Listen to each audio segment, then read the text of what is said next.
I feel like showbiz is very consuming. I felt like it was taking over my whole life. Nicole Vegas was taking over my whole real life. So that Nicole Vegas is very busy and she's always responding or she's interviewing herself because I have that talk show, Nicole Vegas Views, or I'm on talk shows or I'm doing something and it's constantly in demand. And I don't want that to take over my personal life, which is my family life and my friend life. I feel like I try to balancing it is very hard and it could be very lonely too. What's up, everyone? Welcome back to the Film Goals Podcast. Today I'm with the one and only Nicole Vegas.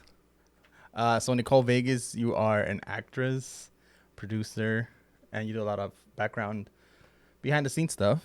Yeah. But fun fact, the first time you were ever on a set was in my set? And people don't know this. So this goes actually years back. I went on your first set and you were so kind and so nice. And I liked how you worked with everybody and you were patient with explaining the process, which I was like, oh, this is so boring and long. Like, why is I didn't know. Somebody that's only just watched movies and never set on foot on any crew side or in front of the camera would not know the dynamics of it. Yeah. So yeah, because I wanted to work, hang out with Valerie, and I was like, oh, I'll take a class. But then that was it, and then I was missing in action for years and years until now. Yeah, so that was, the funny thing is that was my first short, I think. That was one of my very first shorts. I didn't know that. Yeah. Congratulations. And you came on and you're like, oh, I just want to see how things work. And then now you became an actress and you're doing your own films that you're working on. Yeah, well, I'm working along Sean C. Phillips, so he's actually the writer-director. I'm just helping support his dream, his vision. You're producing, but let's rewind. Yeah. Let's rewind real quick. So what after like being on set and stuff? You said it was boring. Like, what made you want to get into acting and all that? So I did a lot of nonprofits, and I wanted to have a platform so I can connect to other people. So that's the whole reason. Not having an inkling of knowing the work, the talent, the time, energy, the money that goes behind it. I didn't know that. I saw a little bit on your scene, and I think I helped Valerie shown how to hold a gun and. Oh yeah. Yeah, because I was a cop. So that's yeah. See how I switched that up from law enforcement to film, which is safer sometimes on film. So why acting? Well, I got connected with Corey Thompson. We did this base exercise. They come out once a year here, except for this previous year they didn't come out. It's a training on chemical warfare. So if that ever happens and you see a tent, don't go in there. No. Because they'll make you take off your clothes. Not in a real life scenario, not that one. We simulated it. And, So no, I just know that I'm going the opposite direction. But I met Corey Thompson. We talked about Freakin' Brothers Haunted Houses. He was an actor there. And then I said, oh yeah, that's, we just got a conversation. And then he connected me with Julie Goldman. So Julie Goldman hooked me up with, it's a pilot, The Cleaning Lady. And that was my very first set for 12 hours on top of Dre's nightclub. I'm like, what is this? This is cold. This is, it was not what I thought. But they gave me my first Taft Hartley. I didn't even know what that meant. I was like, you got that? I'm like, I had no, what I mean? Like, I just thought it was going to be background. But I was very fortunate. And then they paired me with this young guy. And I was like, I'm your mother's age. I said, don't even get fresh with me. Blah, blah, blah. But I said, they're like, go to 2, go to Mark 3. I'm like, I don't know what they're saying to me. So I said, can I hold your arm? Because I had no idea what, and pantomime, when you're not really talking, I learned, and reset. And I was like, what is happening? Wow, you learned that on a big set. I did. Cleaning Lady was a big set. It was a big set, right? Go big on your go big first or set go home. ever, yeah. So I know the guy, the makeup guy would touch my powder on me because of the mask you have to wear outside. I was like, I didn't like that. I actually like doing my own makeup. Sometimes I don't have a choice, though. I found out. Yeah. Yeah, sometimes they make, they have to have it a certain way. Because they want a certain look for you. Certain look, and I know I can't pull off certain looks. Like Billy McInerney, he was on Copycat. He was also my acting coach at Frank Pearlo's Dream Tracks. And he has a TV series, The Trouble with Billy. And so I went on his set in California. I can't wait for that to come out, too. It's just a small cameo. And they had the 40s look. I can't. She's like touching. I was like, oh no, but I let her do it. That's cool. So when you started, you just got into these like big productions. It was weird, huh? I just got like thrown in. I'm like, but then. What was it? Do you know, like, was it the stuff you were applying for, or was it just came my way? So I never went. I still haven't to this day went on my way to audition for something. I've always waited for it to come to me. Okay. Yeah. I don't even know where to start that. If I had to like look for something, I don't have that time to just look. But I had a lot of opportunities. just like on your set, you're like, hey, Nicole, can you be a cop? Yeah. Yeah. So I was like, sure, why not? And then we had bar rescue. I found out, you drink those, they hit you hard, and then they're like, all of a sudden, that's a wrap. I'm like, wait a minute, I just had 3 drinks here. I can't leave. I'll die. Wait, they give you real alcohol on set of bar they rescue? booze it up there. Oh, That is, wow. yep. I know why people try to get on that set. I guess I learned from certain other talents, directors, like there's the truth and then the Hollywood answer kind of thing. So, yeah, sometimes Explain that.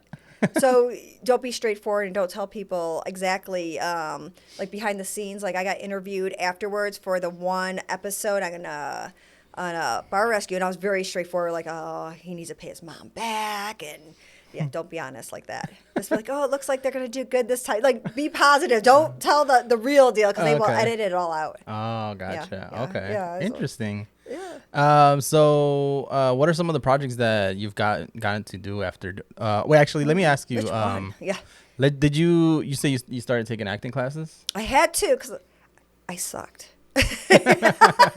Well, you've never had any experience, and it was really bad. My first acting coach was Paul Campanella, and I had to do something tape recorded. It was something with an undercover detective, but I was talking like this the whole time, and he's like, "Nicole, you got to show emotion." I'm like, "What?" Because in military and my law enforcement background, it was very talking like this. You're not showing emotion. You're just taking control. You're very authoritative. But he wants more like this. They want passion. They want you to be able to connect with the viewers, which is very important. And then learning your character development is very important to do due diligence for your role. And it's not just you're a team. So if we have a scene together, I have to make sure I know my part in and out, so you could also do your part well. It's a team effort. And do you remember what kind of method that was, or was not what was the technique? For Meisner and stuff like that, that's not good, I guess, because you pull from inside, and they can be damaging. Okay. So what did the coach teach that Paul? So Paul Campanella, I think he just wanted me to, the basics is just learn the lines. And it was only a couple, I'm like, oh, this is so much work. What is this? I'm never going to learn it. I'm like, and he's really patient, and he's very straightforward. And they did improv.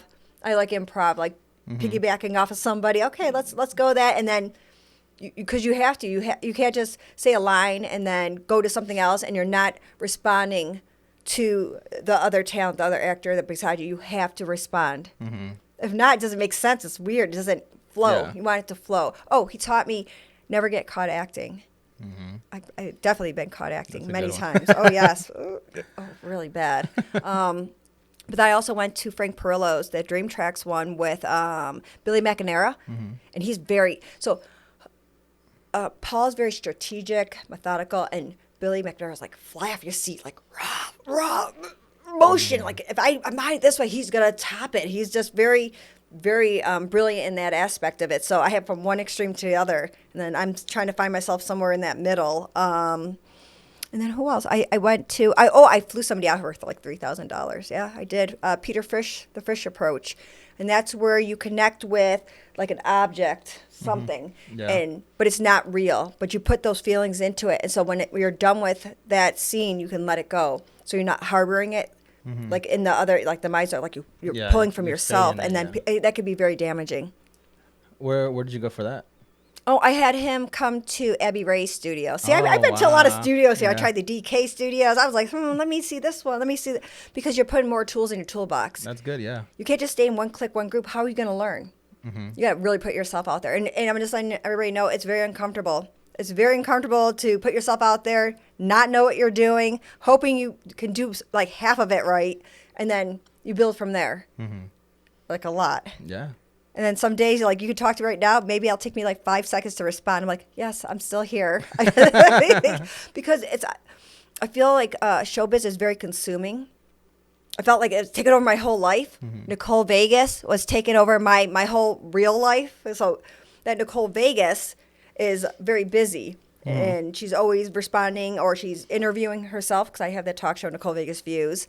Or I'm on talk shows, or I'm doing something, and it's constantly in demand. And I don't want that to take over my personal life, which is my family life and my friend life. I feel like trying to balancing it is very hard, and it can be very lonely too. I don't want to hit that out of the way. No, when I good. talk, I'm like, there goes that show. Yeah. No, that's true. So tell me, how did you get involved? Like, you started producing as soon after you were acting. So how did you get involved in producing? Yeah. So it was that 777 Film Challenge. Okay. And it had like Jeremy Settles and everything like that, and Ben Stauber. In the way beginning, I didn't know it was like some film channel. I was telling people, and they were looking at me like, I don't know what you're talking about, because I'm new. Like, what am I? And then people were interested because that's the opportunity to be on set, get some principal roles, and get to learn and make something a feature film. I think Dal Nevin won some from his something Ripple time and space time. Oh, sorry, I botched that. Next time he'll have to fill it in somehow, maybe in a disclosure down here, because that's not going to happen. But the real opportunity is with Sean C. Phillips. So I've been on his sets before, and he's like, Nicole, I really want you to be part of this. And I said, if you come out to Vegas, I will help you out in every way possible. And boy, did he help me to that end. Where's he from? He's in California. Okay. So yeah, you know, and he came out here and had less than 2 years experience. Would you trust somebody with less than 2 years? Would you? I want to know. Would you trust somebody? Oh, it depends. I have to know him personally. Did he know you personally, or like this much? Like you, I would trust you because but you didn't I know you. Though. But now you know me. But did you know me? I mean, I knew you enough, but not enough. Did you really know me enough to trust to help fundraise and get locations and crafting and transportation and the talent release forums and all that? Well, you came on my set and you did a lot. So I think after seeing that. I helped out. Well, I'm going to help out because I know we're not Warner Brothers. We're not Paramount Pictures. We don't have millions of dollars. So we should step up. We should be able to wear many hats. If someone's just an actor, they're useless to me. There's tons. There's billions of those. Now, if you can do something that's useful, a PA, a grip, slate, transportation, crafty, gold. Especially show up on set, you're gold. Yeah, no, you definitely did that for my set. Oh, thank I you. brought you in as like a cop, and then I was like, hey, do you want to help me? I guess PA. Yeah. And pick up food. And then you did up, everything and, else. Yeah, I did. Whatever there was. You grabbed crafty. You're like, you were on it. So I appreciate it really much. Yeah. And you got to like play a cop back to where you started. I didn't get to watch it yet. Oh, you'll see it January 31st. January 31st. Yeah. Behind closed doors. We're screening it at the Fandom Bar. So, you are? Yeah. What day is that on 31st? January 31st, Wednesday. Okay. Yeah, I should be able to. you're going to be there. I hope I'm there. I know. You get to see the whole anthology. Oh, I feel nervous. Hope I am. Yeah, you didn't get to see it the first time, but I know I missed out. That's the thing, too, because now I'm working full time. Because I was worried about my husband going through a government shutdown, which he has a civilian government job, so it'll affect everybody in that. That means he has to go to work with no pay. So that's why I've been 4 months now, full time, plus overtime. And acting and acting. So yeah, talk family. about this film that you did for Sean C. Phillips. Your role, well, how did that go, and what was the? Well, we were really nervous. What was the at process first. of like getting all that producing stuff? He gave me the storyline of it, and I instantly knew exactly the locations. Like instantly, I could visualize everything he was telling me. So we ended up going to it's a little past Red Rock. It's a super summer theater. Did you ever go out there for the theaters? I've heard of it, yeah. It's beautiful. It is so scenic, and they have the burros there, the wild donkeys. The wild donkeys. They just go wherever though. They are everywhere. And then I went to Nightmare Chrissy's. She let us there at Nightmare Toys. And Nelson's Ghost Town, which really, they were awesome. They like military too, so they gave me a little discount. And what was the film? Desert Fiends. Okay. Desert Fiends. And then we did campaigning. And I know a lot of people frown on that pay to play, but I'm going to let them know. There's people that are like, oh, I just want you to be giving me money, but I'm not going to give you the opportunity to all be on the set or learn or do anything. I don't like that. So people are like, well, they don't have talent. I go, there's people, nepotism, cronism, they sleep their way. Don't patronize me. You go over there. You know, like you are up past your bedtime. I'm going to call everything out. Sean C. Phillips gives them the opportunity. And yes, I do recommend we have a group page.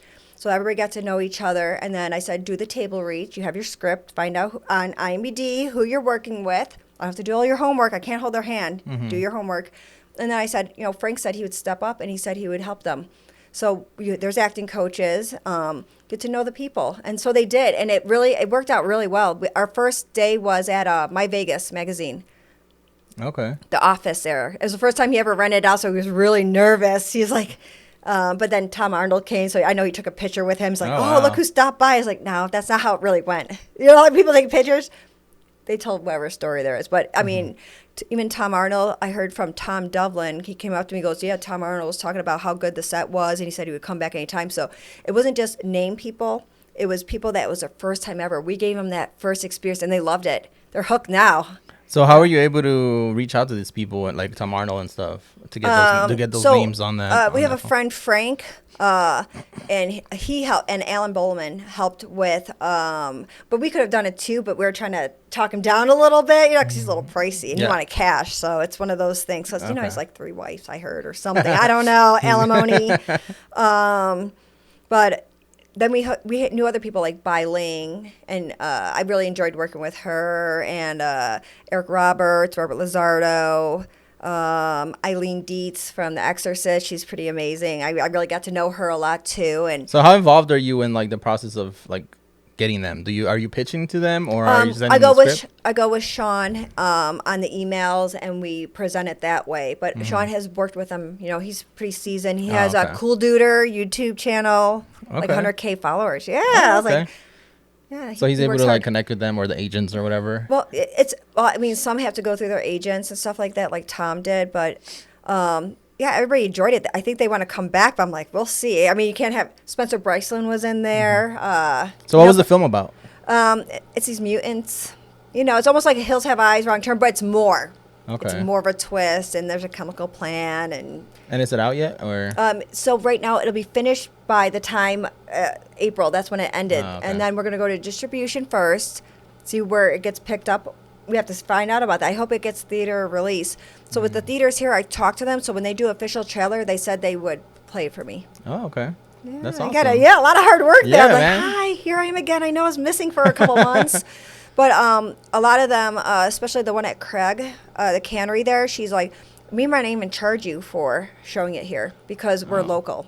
Oh, wow. The North Cannery? Mm-hmm. Is that nice? That's good to know right there. Because every other theater I've hit up. I know they arm and leg and stuff like that. Yeah, that part. I'm also working alongside now with Joseph Kelly. We're going to be all working together, Sean, me, and him, and whoever he has attached to with his crew for his Clown Motel 3, which will be in August. Okay. Yeah. Another horror film? Of course. Yeah. You're big into the horror, huh? Well, I mean, what I like about it is that they're giving me leadway to have a character role. Like, when you're in SAG or sometimes other sets, like it's their way.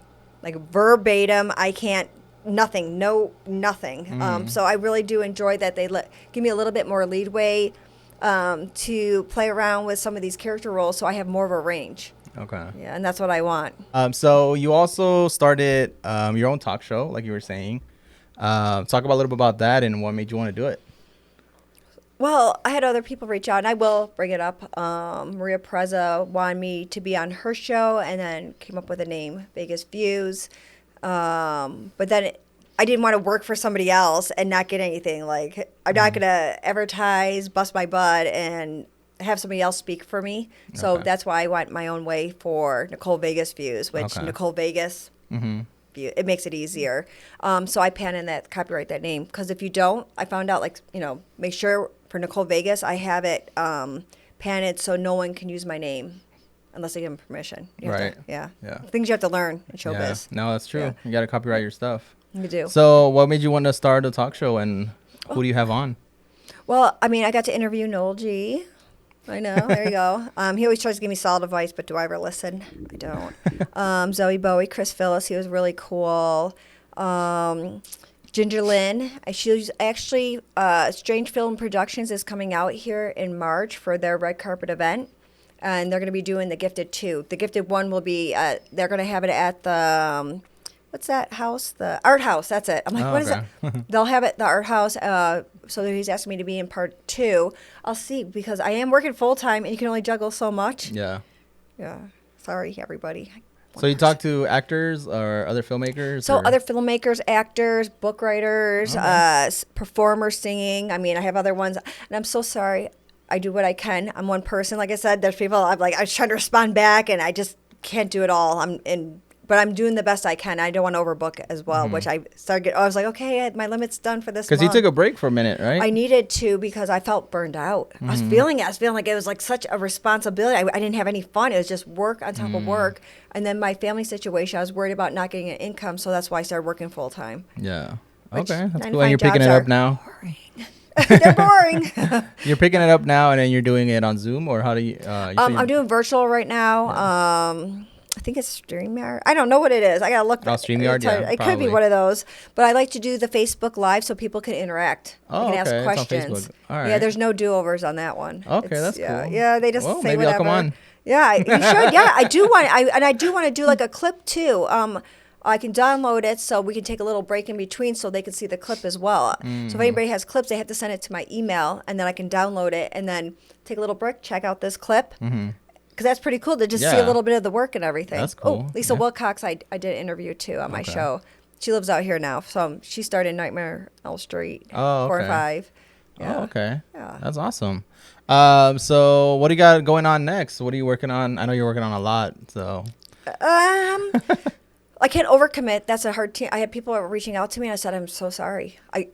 You can't. Like, there's like, but it makes me feel good. I really do want to work with everybody and help people out, but I will never just do all the work. So if they're like, oh, can you help me or do this? Show me the work you've done first. And if you've done enough too, then we can work together. I just can't do it all. Because then it shows them that they're not doing anything. They're going to sit back and let somebody else do the work. And people do that sometimes. So you have to be careful. So what you got going on next? Something tomorrow. And then I go back to work. And then... Skate to Hell? Oh, yeah, that's coming out in April. So in April for 2 weeks, I did take off. I already got that cleared. And that's pretty cool. I have like 3 more locations. It's going to be like 9 locations total. So talk about what that is and who you're working with. So I'm working with Sean C. Phillips and Ethan Phillips. They are the writers for Skate to Hell. So I don't know how much I can give away, but it's like a cursed skateboard. I don't know how much I can give away on that right now. It's a horror film. Just say it's a horror film. It's going to be disgusting, gory. I mean, over the top because I like that stuff. It's like And you're going to be in it, right? I hope so. And you're I don't know. That's my goal. I don't. Okay. Yeah. I'll be in it. And the thing is, a lot of people want to be in it, and I want everybody in it as much as I can. But sometimes you get saturated. You can only do so much. So when that's done, it's done. Yeah. Yeah, people are like, oh, I didn't know it was going to be like that, or I didn't know those people are going to be in it. We're not going to advertise any of the celebrities. We just like had them surprised on set. Like people didn't even know who the celebrities were until and I think it was better because then they get nervous. And are you going to be helping raise fund? Fundraise? The campaigning, I believe, is on the 20th. Okay. So make it count, though.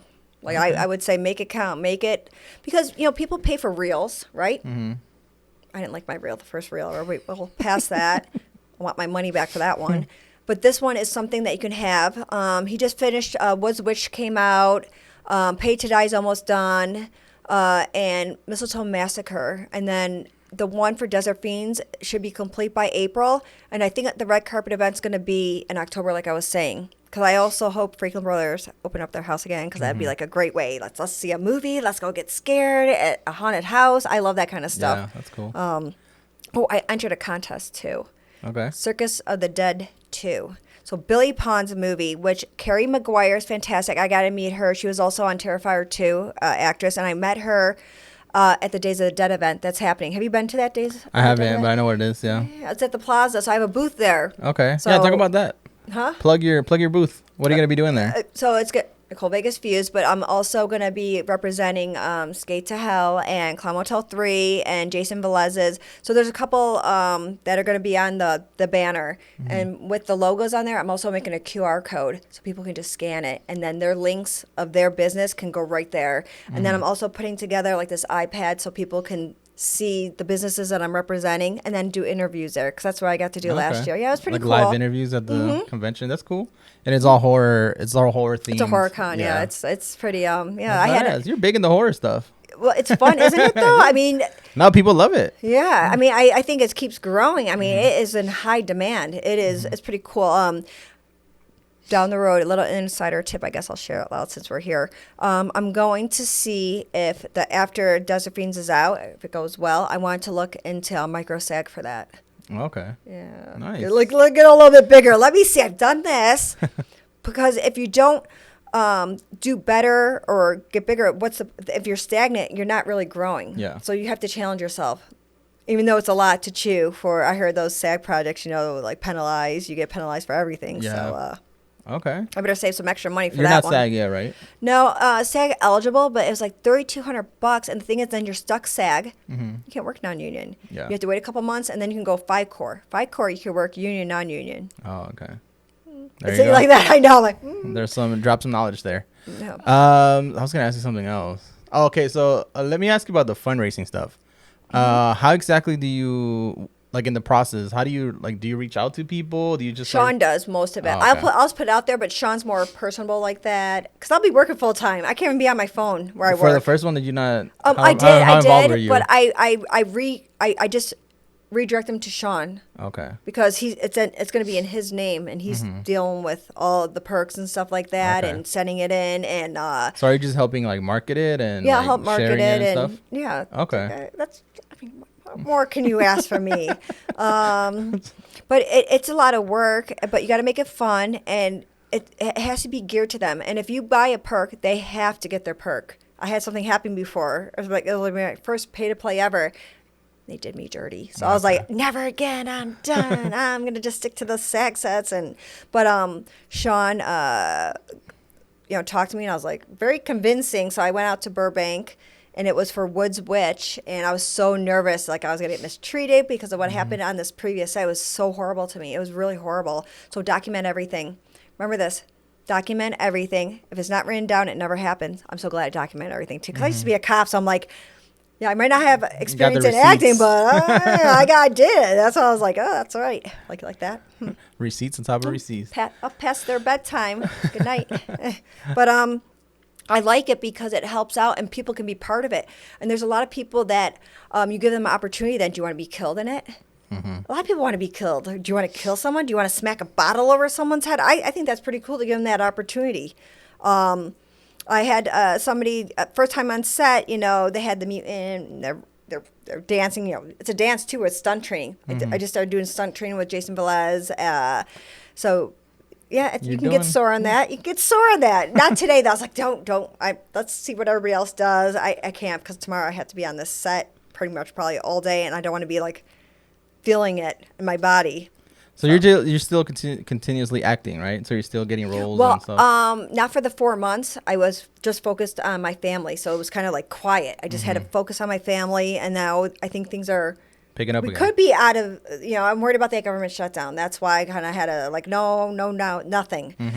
Which gave me a break, though, because I felt burned out. You I was need a break. Next month will be 3 years. That you've been showbiz, hustling. yeah. I was like, oh my gosh, yeah. Every day I'm hustling. Feels like it though, but I felt so burnt out. And it's only 3 years. I know. Everybody's like, that's it. I was like, what do you mean that's it? They're gonna kill me over here. They're gonna pick me apart. Yeah. And I know people have been it vultures. longer. You get some vultures. And they will. They'll pick at you, or you have to be careful because if we have certain towns, people want to try to get their information. There's safety issues. So on Desert Fiends, as far as I know, everybody felt safe. They were fed. They were taken care of. They enjoyed it. I mean, to the point where people were like, I feel depressed, Nicole. I really miss being on set. I miss work. They felt it. They came. I'm like, we'll be doing another one, but it's. Well, that's cool because you get these people that, you show them a good time and they're able to come back for the next project and fund that project. So. It's like Salem Star. I had her, she had tarot cards on the set. So I was like, gave her some money. I was like, can you read my tarot cards? What's it say about my future in the showbiz? Am I really supposed to be here? Because I questioned it sometimes. You go, all that work you're doing. Yeah. And it's pouring this work. I go, is it going to pay off? Does it pay off? I don't know. I feel like at times I'm you're pouring and you're pouring, you're giving and you're doing. Are you succeeding? I mean, I guess a little bit. I have a little bit of a name that much, that much. Yeah. Well, that's awesome. Yeah. Anything else you want to say before we head out? Yeah, just connect to people that can give you opportunities to be cast or work the crew side. Julie Goldman does casting on her, which is really cool, and I think there's Staff Me Up for the crew side. So check up Staff Me Up, and then. Yeah, get your part or volunteer, learn, because there's too many people and it's a stiff competition. I'm going to tell you right now, it is nepotism because you get comfortable. You know what I'm about and I know what you're about. So why would you pick somebody else? Yeah, I already know Nicole, so I'm going to have her in my next Oh, project. you already do I get to like do something horrible? We'll see where we put you. I'll be like a you played a Karen once. Maybe I'll make you a Karen again. A Karen? Yeah, maybe. Yeah, like, yeah. So, all right, guys. Yeah. Well, thank you, Nicole, for being here. I know you're busy. Much. I'm glad you're back at it. We missed you. I missed you too. Missed you all. All right. So that's Nicole Vegas. I'm going to put her info in the description, and we'll see you next time. Don't use it, though. Just kidding. Peace.